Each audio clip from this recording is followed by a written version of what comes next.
The ancient stone walls of Jailer's Tower held secrets that archaeologists never expected to find.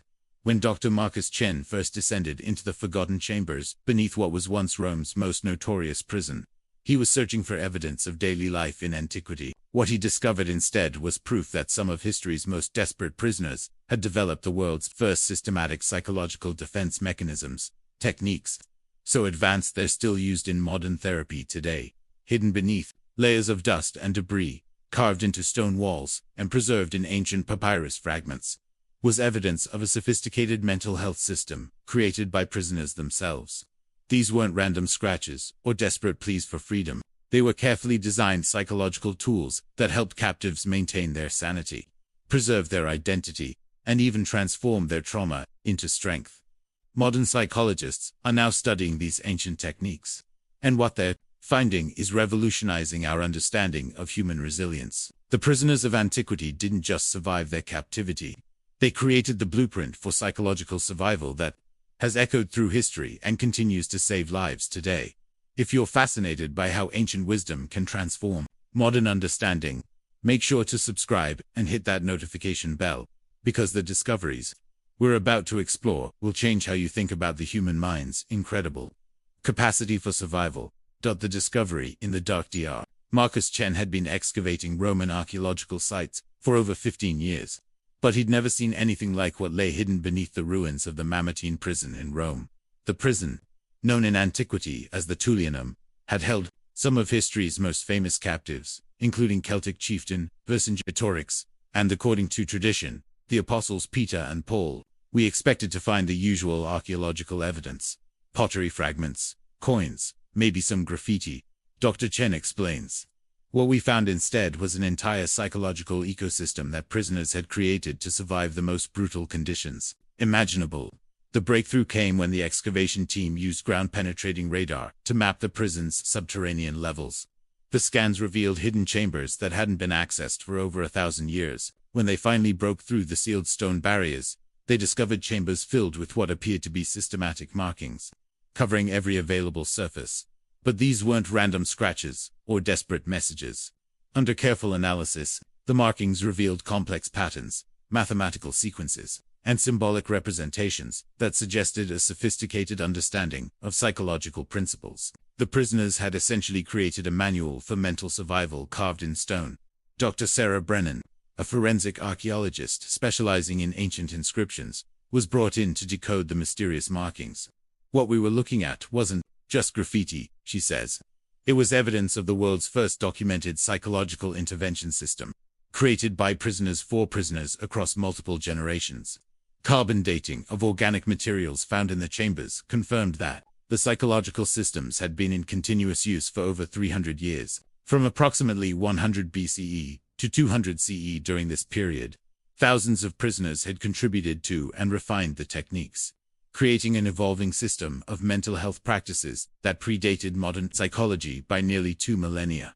The preservation was remarkable. The dry conditions in the sealed chambers had protected not just the stone carvings, but also fragile papyrus documents, wooden tablets, and even textile fragments that contained detailed instructions for various psychological techniques. It was as if the prisoners had created a complete library of mental health resources, using whatever materials they could find. The scope of this discovery was unprecedented. These ancient prisoners had essentially invented cognitive behavioral therapy, meditation techniques, and group counseling methods, centuries before these concepts existed in academic psychology. The architecture of the layout of the hidden chambers revealed that the prisoners had transformed their physical space into a therapeutic environment. Dr. Elena Rodriguez, an environmental psychologist, analyzed how the space had been deliberately modified to support psychological healing. Every aspect of these chambers had been designed with psychological impact in mind. Dr. Rodriguez explains. The prisoners had created distinct areas for different types of mental health activities, meditation spaces, areas for group discussions, even what appears to be primitive art therapy workshops. The most remarkable feature was what researchers termed the Circle of Stories, a large circular chamber where the walls were covered with narrative sequences carved in stone. These weren't random tales, but carefully structured stories designed to help prisoners process trauma, maintain hope, and develop resilience. The stories followed what modern psychology recognizes as the classic therapeutic narrative structure. A protagonist faces overwhelming challenges, discovers inner resources they didn't know they possessed, overcomes obstacles through persistence and wisdom, and ultimately emerges transformed by their experience. The prisoners had essentially invented narrative therapy by applying storytelling principles to their own psychological healing. But perhaps most ingenious was the memory palace, a series of interconnected chambers where prisoners had created elaborate mnemonic systems to preserve their identities, histories, and cultural knowledge. Each chamber was dedicated to different types of memories, family relationships, professional skills, cultural traditions, and personal achievements. The walls of these chambers contained intricate symbolic systems that allowed prisoners to store and retrieve vast amounts of personal information.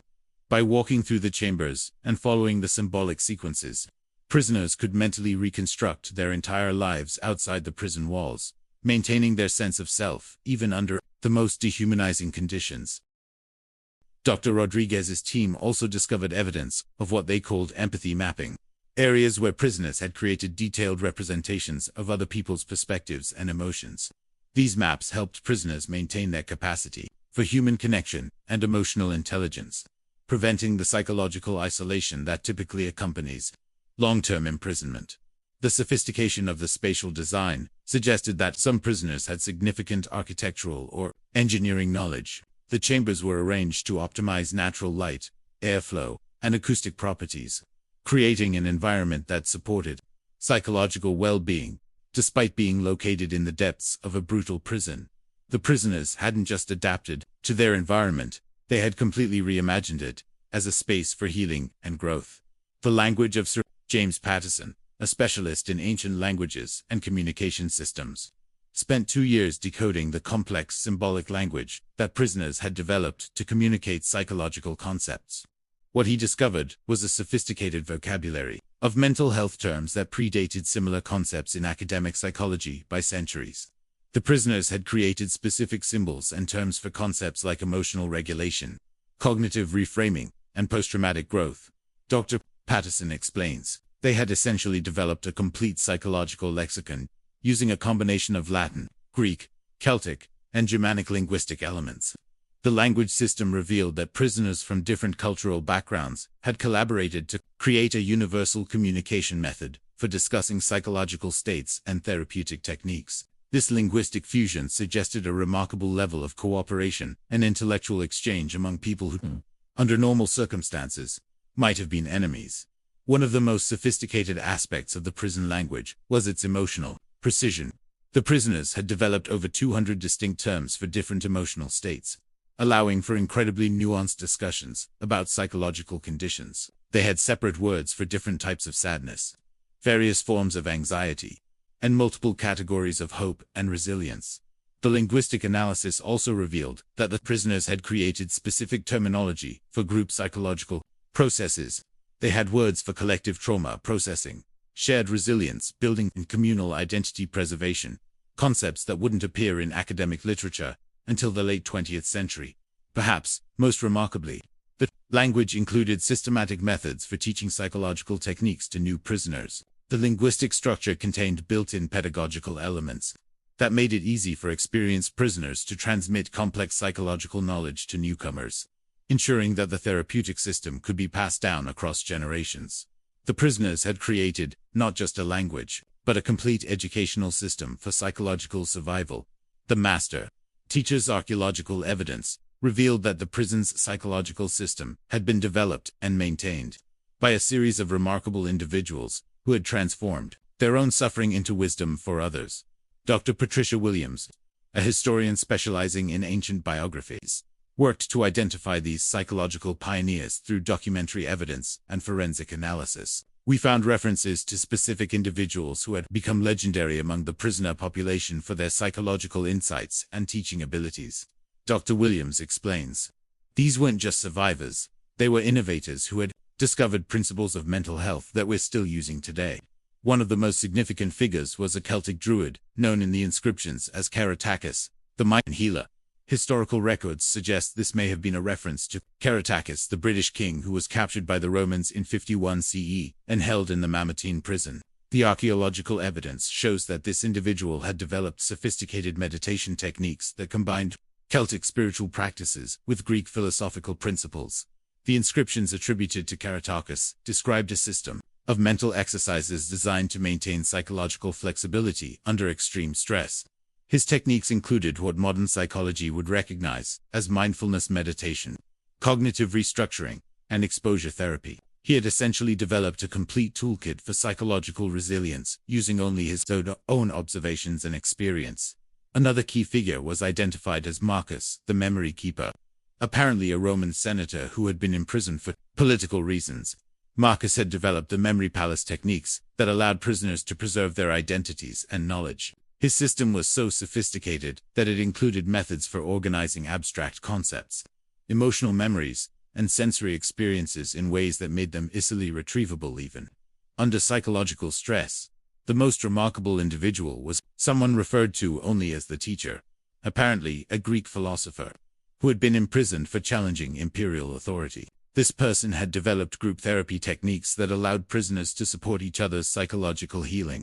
The inscriptions described structured group discussions, peer counseling methods, and collective rituals for processing trauma. These ancient psychological pioneers had developed therapeutic techniques that wouldn't be formally recognized by academic psychology for another 1,500 years. The trauma transformation. Lisa Martinez, a trauma specialist who studies how individuals recover from extreme psychological stress, was amazed by the sophisticated understanding of trauma that the ancient prisoners had developed. Their techniques for processing and transforming traumatic experiences were remarkably similar to the most advanced modern therapeutic approaches. What these prisoners understood was that trauma isn't just something you survive, it's something you can transform into strength. Dr. Martinez explains they had developed systematic methods for what we now call post-traumatic growth, the process by which people not only recover from trauma, but actually become stronger and wiser because of it.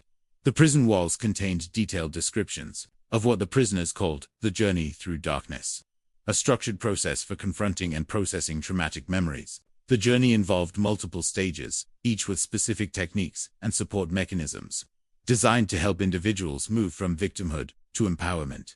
The first stage was called the witnessing, where prisoners were encouraged to fully acknowledge their traumatic experiences without trying to minimize or deny them. The inscriptions described specific techniques for managing the emotional intensity of traumatic memories, including breathing exercises, grounding techniques, and methods for maintaining psychological safety during emotional processing. The second stage, the understanding, involved helping prisoners develop new perspectives on their traumatic experiences. This stage used techniques that modern psychology would recognize as cognitive restructuring, helping individuals identify and challenge negative thought patterns while developing more balanced and empowering ways of understanding their experiences. The final stage, the integration, focused on incorporating traumatic experiences into a broader narrative of personal growth and wisdom. Prisoners were taught to see their suffering as part of a larger journey towards psychological and spiritual development, transforming their pain into a source of strength and compassion for others. The psychological sophistication of these trauma processing techniques was extraordinary. The prisoners had essentially invented modern trauma therapy using nothing but their own observations and experiences. The group healing circle, one of the most remarkable discoveries, was evidence of sophisticated group therapy sessions that prisoners had conducted in the circular chambers. Dr. Michael Thompson, a group therapy specialist, analyzed the physical evidence and inscribed records to understand how these ancient support groups had functioned. The prisoners had created a structured group therapy system that incorporated elements we still use in modern group counseling. Dr. Thompson explains, they had developed rules for group interaction, techniques for managing group dynamics, and specific protocols for helping group members support each other's healing. The group sessions were called circles of truth, and they followed a carefully structured format. Participants sat in a circle, with specific positions designated for different roles: the guide who facilitated the session, the speaker who shared their experience, the witnesses who listened without judgment, and the wisdom keepers who offered insights and perspective. The inscriptions described detailed protocols for how these circles operated. There were rules about confidentiality, guidelines for respectful communication, and techniques for managing emotional intensity when group members shared traumatic experiences. The prisoners had even developed methods for dealing with disruptive group members and for integrating new participants into established groups. Most remarkably, the group therapy system included specialized circles for different types of healing needs. There were circles focused on grief processing, anger management, fear transformation, and hope building. Each type of circle had its own specific techniques and therapeutic approaches tailored to particular psychological challenges. The archaeological evidence showed that these group therapy sessions had been conducted regularly for centuries. With the knowledge and techniques being passed down from older prisoners to newer arrivals, the system had evolved and refined itself over generations, becoming increasingly sophisticated and effective. The prisoners had created a complete group therapy ecosystem that provided comprehensive psychological support for individuals dealing with extreme trauma and stress. The physical practices. Dr. Amanda Foster, a specialist in ancient physical medicine, discovered that the prisoners had developed sophisticated understanding of the connection between physical and mental health. The chambers contained evidence of exercise routines, breathing techniques, and movement practices designed specifically to support psychological well-being. The prisoners understood something that modern medicine is just rediscovering, that physical practices can be incredibly powerful tools for mental health. Dr. Foster explains, they had developed specific exercises that were designed not just to maintain physical fitness, but to regulate emotions, reduce anxiety, and promote psychological resilience. The most remarkable discovery was a complete system of what the prisoners called movement medicine, structured physical practices that were specifically designed to process trauma and promote emotional healing. These practices combined elements that modern practitioners would recognize as yoga, martial arts, dance therapy, and somatic experiencing. The inscriptions described specific movement sequences for different emotional states. There were exercises for releasing anger, movements for processing grief, and practices for building confidence and courage. Each sequence was carefully designed based on the prisoners' observations about how different types of physical movement affected emotional and psychological states. The prisoners had also developed sophisticated breathing techniques that were used both as standalone practices and as components of other therapeutic activities. They had identified specific breathing patterns that could induce calm, promote focus, enhance emotional regulation, and even facilitate altered states of consciousness that supported psychological healing. Perhaps most innovative were the group movement practices that combined physical exercise with psychological healing. These involved synchronized movements that helped build group cohesion, trust exercises that used physical challenges to develop emotional bonds, and collaborative practices that allowed prisoners to support each other's healing through shared physical experiences. The integration of physical and psychological healing practices demonstrated a sophisticated understanding of holistic health that was centuries ahead of its time. The art of resilience. Dr. Jennifer Clark, an art therapist, an archaeologist, was brought in to analyze the extensive artistic evidence found throughout the prison chambers. What she discovered was a comprehensive art therapy system that the prisoners had developed to express, process, and transform their psychological experiences. The artistic evidence shows that these prisoners understood something profound about the healing power of creative expression. Dr. Clark explains, they had developed systematic methods for using art not just as entertainment or decoration, but as a powerful tool for psychological healing and personal transformation. The chambers contained thousands of artistic works created over centuries of imprisonment. These ranged from simple drawings scratched into stone walls to elaborate sculptures carved from scraps of wood and bone. But more than just individual artistic expression, the evidence showed that the prisoners had created structured art therapy programs with specific therapeutic goals. One of the most sophisticated systems was what the prisoners called story paintings, visual narratives that helped individuals process traumatic experiences by representing them in symbolic form. These paintings followed specific therapeutic principles, beginning with dark, chaotic imagery representing trauma and gradually progressing toward lighter, more integrated imagery representing healing and growth. The prisoners had also developed collaborative art projects that served multiple therapeutic functions. Group murals allowed prisoners to work together toward shared goals, building community and mutual support. Sculptural projects that required multiple people to complete helped develop cooperation, communication skills, and shared purpose. Perhaps most remarkably, the artistic evidence showed that the prisoners had developed methods for using art to preserve and transmit psychological knowledge. Complex symbolic systems embedded in artistic works served as teaching tools, allowing experienced prisoners to pass on therapeutic techniques to newcomers through visual narratives and symbolic representations. The sophistication of the art therapy system demonstrated that the prisoners had discovered principles about the relationship between creativity and healing that modern art therapy is still exploring. The spiritual dimension. Robert Harrison, a historian of ancient religions, discovered that the prisoners had developed sophisticated spiritual practices that were designed specifically to support psychological healing and resilience. These weren't traditional religious observances, but innovative spiritual techniques that drew from multiple traditions while being adapted to the unique challenges of imprisonment. What the prisoners created was a syncretic spiritual system that combined elements from Roman, Greek, Celtic, Germanic, and Middle Eastern traditions, Dr. Harrison explains. But they weren't just mixing different religions. They were creating new spiritual practices, specifically designed to help people survive and thrive under extreme psychological stress. The spiritual practices included meditation techniques that were far more sophisticated than anything found in contemporary religious texts. The prisoners had developed specific meditation practices for different psychological needs, meditations for calming anxiety, practices for processing grief, techniques for developing courage and strength, and methods for maintaining hope in seemingly hopeless situations.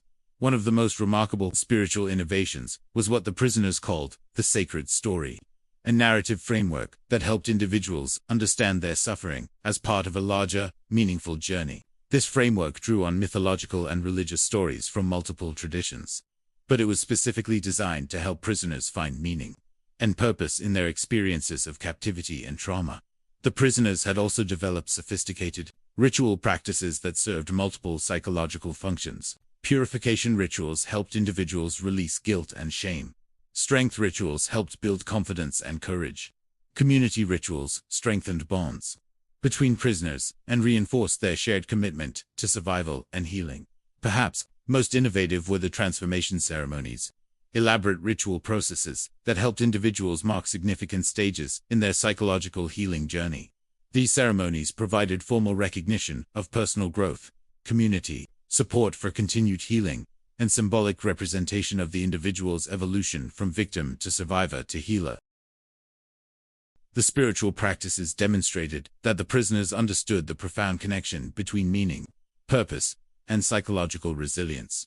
The teachings. Dr. Nancy Evans, an expert in ancient educational systems, analyzed how the prisoners had developed sophisticated methods for transmitting their psychological knowledge across generations. The evidence revealed a comprehensive educational system that ensured the survival and evolution of their therapeutic techniques. The prisoners had created what was essentially the world's first school of psychology. Dr. Evans explains. They had developed systematic methods for identifying individuals with teaching aptitude, training them in therapeutic techniques, and ensuring that knowledge was passed down accurately from generation to generation. The educational system operated on multiple levels.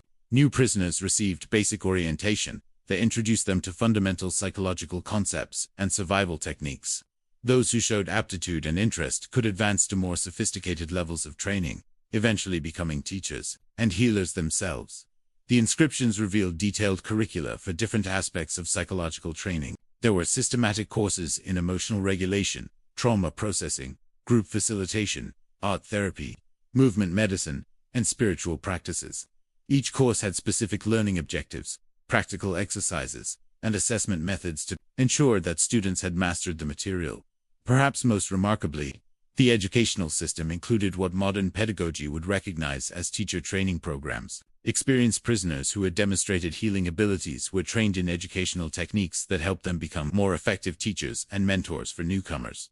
The system also included quality control mechanisms to ensure that therapeutic techniques were transmitted accurately and effectively. Regular councils of wisdom brought together the most experienced practitioners to review teaching methods, discuss innovations, and maintain standards for therapeutic practice.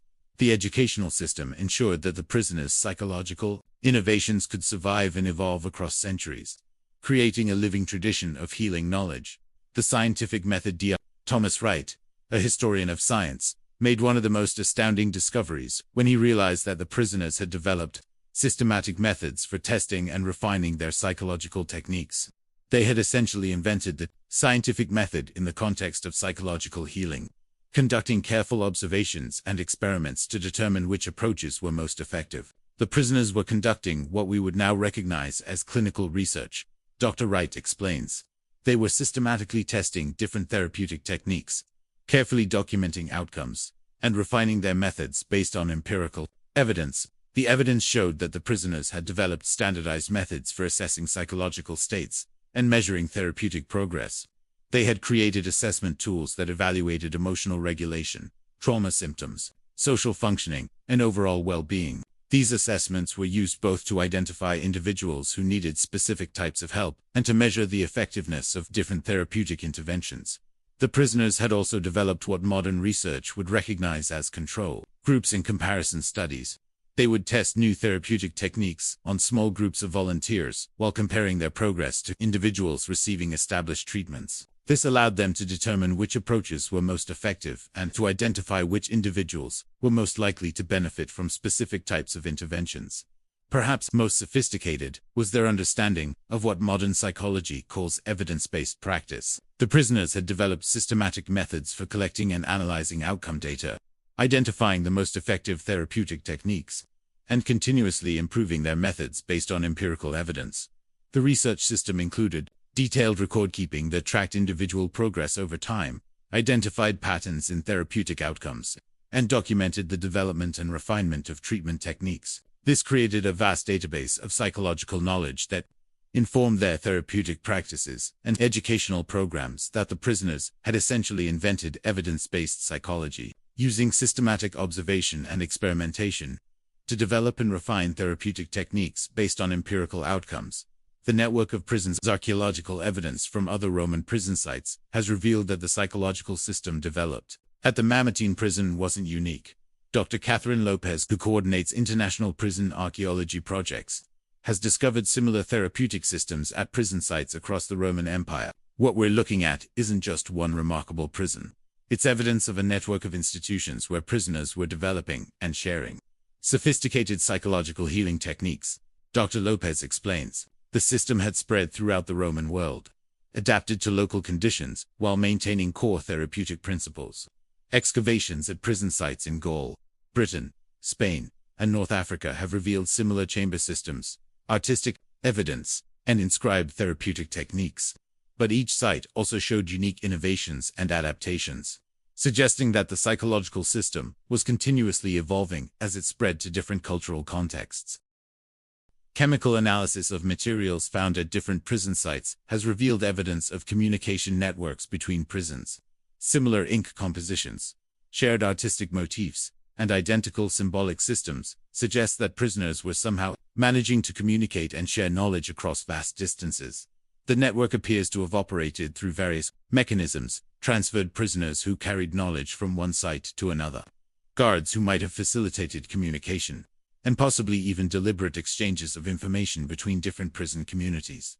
Most remarkably, the evidence suggests that the psychological techniques developed in Roman prisons influenced therapeutic practices in the broader society. Medical texts from the later Roman Empire contained references to psychological healing techniques that appear to have originated in prison communities and gradually spread to civilian medical practice.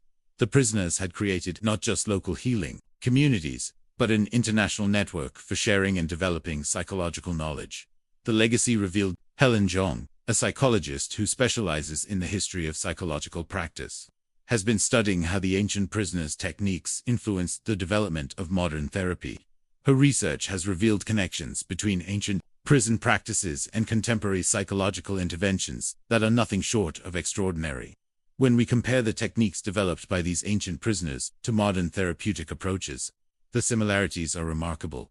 Dr. Zhang explains, they had independently discovered principles that form the foundation of contemporary cognitive behavioral therapy, group counseling, art therapy, somatic experiencing, and mindfulness-based interventions. The ancient trauma processing techniques show striking similarities to modern EMDR movement, desensitization, and reprocessing therapy. The group healing circles use principles that are identical to contemporary group therapy models. The art therapy practices incorporated techniques that wouldn't be formally recognized by academic psychology until the 20th century. Perhaps most remarkable is the discovery that several modern therapeutic innovations can be traced directly back to techniques first developed in ancient prisons. The concept of therapeutic community, now widely used in addiction treatment and mental health facilities, appears to have originated in the prisoner communities of the Roman Empire. The ancient understanding of trauma as a potentially transformative experience predates modern concepts of post-traumatic growth by nearly 2 millennia. The prisoners' recognition of the importance of meaning-making in psychological healing anticipated the development of existential psychology by centuries. Dr. Jung's research has also revealed that some traditional healing practices from various cultures may actually preserve elements of the ancient prison psychology system. Folk healing traditions from regions that were once part of the Roman Empire often include techniques that are remarkably similar to the practices developed by ancient prisoners. The ancient prisoners didn't just survive their ordeal, they created psychological tools that have been helping people heal for over 2,000 years.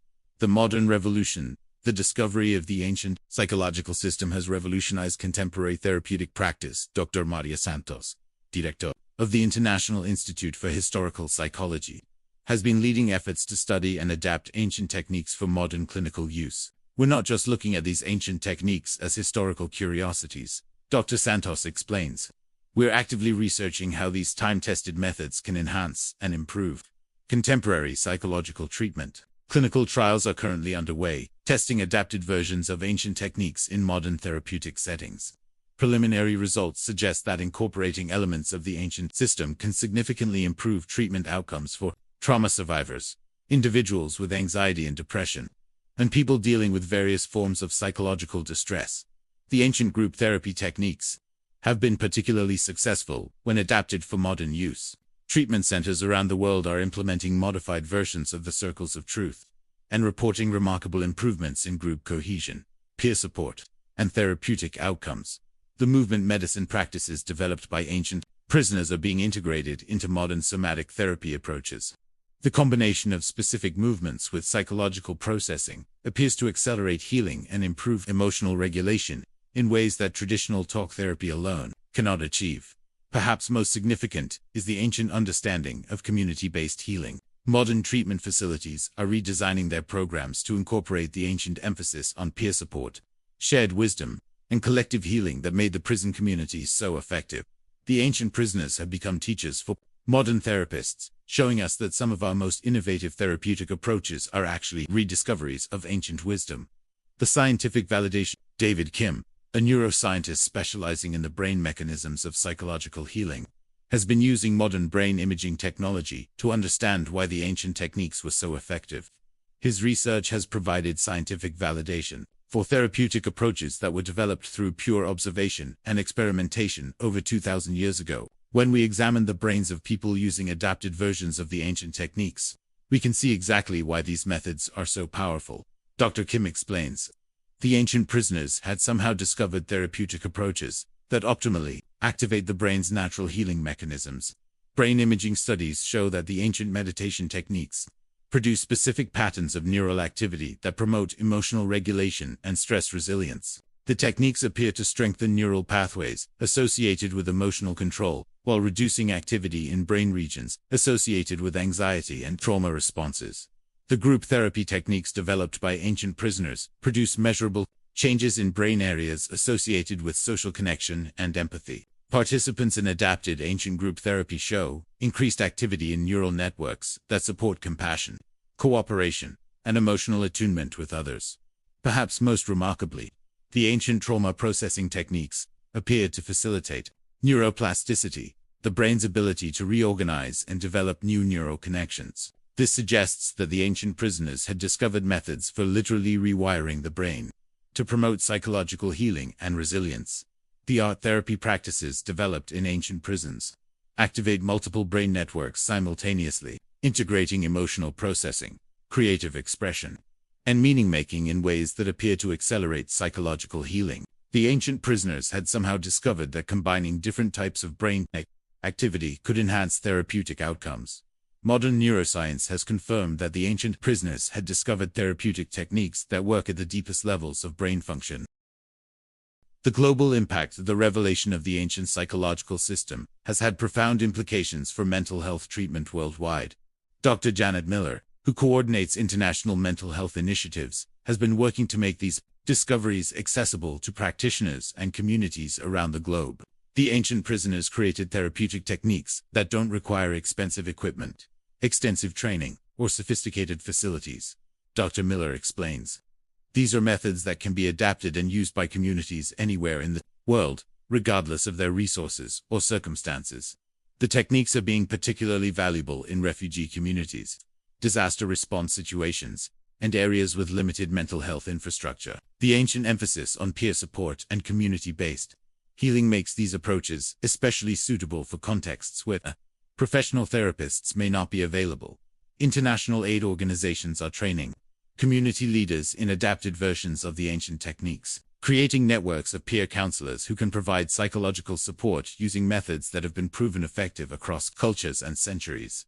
The ancient techniques are also being integrated into educational systems, with schools around the world implementing modified versions of the emotional regulation and resilience building practices developed by ancient prisoners. Early results suggest that these programs can significantly improve student mental health and academic performance. Perhaps most significantly, the discovery has sparked a global conversation about the importance of peer support and community-based healing in mental health treatment. The ancient prisoners demonstrated that some of the most powerful therapeutic interventions don't require professional training. They require human connection, mutual support, and shared wisdom. The ancient prisoners' legacy is spreading around the world, bringing healing and hope to communities facing the same challenges of trauma, isolation, and despair that prisoners faced 2,000 years ago.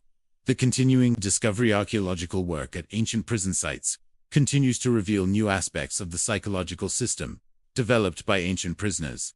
Dr. Rachel Thompson, who leads ongoing explorations, reports that each new discovery adds to our understanding of the sophistication and scope of ancient therapeutic practices. We're still finding new chambers, new inscriptions, and new evidence of therapeutic techniques we hadn't previously identified. Dr. Thompson explains. It's becoming clear that what we've discovered so far is just the tip of the iceberg. Recent discoveries include evidence of specialized therapeutic programs for different types of prisoners, political captives, military prisoners, criminals, and debtors. All appear to have received different types of psychological support, adapted to their specific needs and circumstances. The archaeological team has also discovered evidence of advanced diagnostic techniques that ancient prisoners used to assess psychological conditions and determine appropriate treatments. These assessment methods show remarkable sophistication and appear to have been quite accurate in identifying different types of psychological distress. Perhaps most exciting are recent discoveries, suggesting that the ancient psychological system included techniques for what modern psychology calls positive psychology, methods for enhancing well-being, developing strengths, and promoting human flourishing, rather than just treating psychological problems. Ground-penetrating radar surveys at other ancient sites across Europe, Africa, and Asia are revealing similar chamber systems and therapeutic evidence suggesting that the psychological innovations of ancient prisoners may have spread far beyond the Roman Empire. The ancient prisoners' legacy continues to unfold, promising new insights into human psychology and new tools for promoting mental health and resilience. The story of how ancient prisoners created the world's first psychological defense system is more than just a remarkable historical discovery. It's proof of the incredible resilience and creativity of the human spirit. When faced with the most brutal conditions imaginable, these individuals didn't just survive, they created tools for healing that continue to help people today. If this journey through ancient wisdom and modern psychology has inspired you, make sure to subscribe and hit that notification bell. The past is full of forgotten knowledge waiting to be rediscovered, and each new archaeological discovery brings us closer to understanding the full scope of human potential. The prisoners of antiquity faced darkness and despair, but they responded with innovation, compassion, and hope. They showed us that even in the worst circumstances, humans can create something beautiful, something healing, something that transcends their immediate suffering to help others for generations to come. Their legacy reminds us that we all have the capacity for psychological resilience, and that some of our greatest strengths often emerge from our deepest challenges. The ancient prisoners didn't just survive, they taught us how to thrive. Their psychological defense system continues to protect and heal people around the world, proving that the human capacity for growth, healing, and transformation is truly limitless. From the depths of ancient dungeons to modern therapy rooms, Their wisdom lives on, helping us understand that no matter how dark our circumstances, we always have the power to create light.